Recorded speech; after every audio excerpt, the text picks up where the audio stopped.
Vajrasana.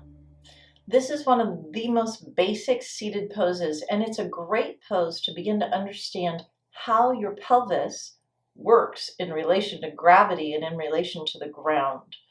So you learn that by how the two round buttock bones sit on the two round heel bones. You can see when I sit back on my heels. When I do that, the heels would really prefer to drop out to the side.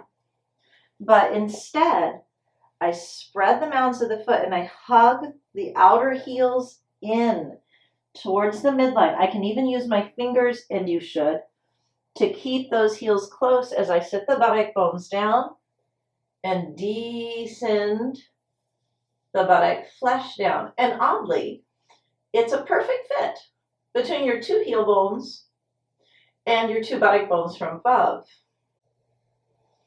Then it's learning to surrender the lower back and to surrender the frontal groins and the legs and be there in that upright position.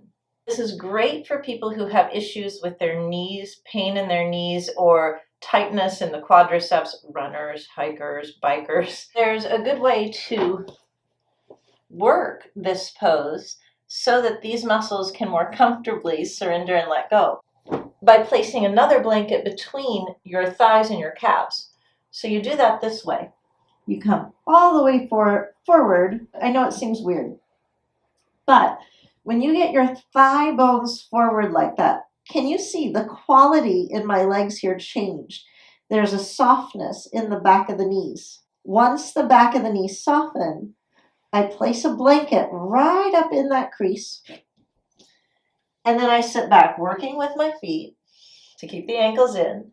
But now I get this great spacer in the back of my knees, and it can be a real relief in the knees. And I align the hips. Now you can do that with more blankets. If the knees require more space, if it's still painful after just one. If still the hips don't want to come down easily, use another blanket or two or a bolster, right? Just get some height under your hips from there. And you should be able to find that your hips can come down. People who have issues with their knees, previous operations or anything like that, it can take a lot of height. It doesn't mean it's a no-go zone. In fact, for most people, this is a very healthy action for your knees and an important action for your knees.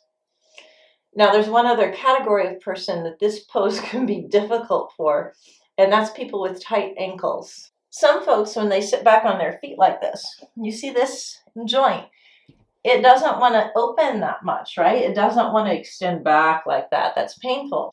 So if that's happening, you take an additional blanket, you open it up, you just roll it.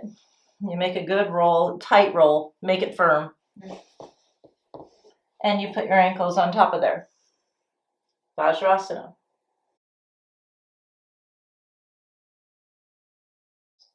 So you see how I'm lifting myself up more and more. Now, you gain something, you lose something. You gain the ability to sit back and get this stretch across the quadriceps. But what I'm losing is that tactile relationship with my heels. So I have to be a little bit more aware that the low back descends. This part should lengthen, and my weight is in the buttock bones. But another good thing to do is open the soles of your feet and sit back on your heels this way a little bit. The more you hate it, probably the more you need it, because it stretches the muscles in your feet.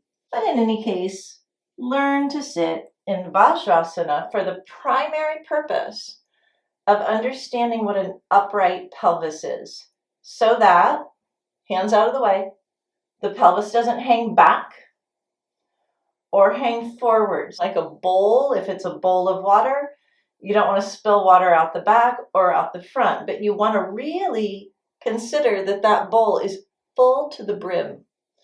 So you want to hold that water, which means buttock bones on top of heel bones, low back surrendering, releasing down, abdomen soft. And there's a clue.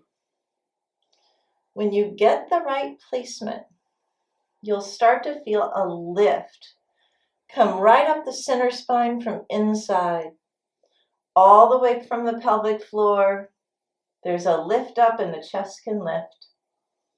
And in time, you'll sit very comfortably here in Vajrasana.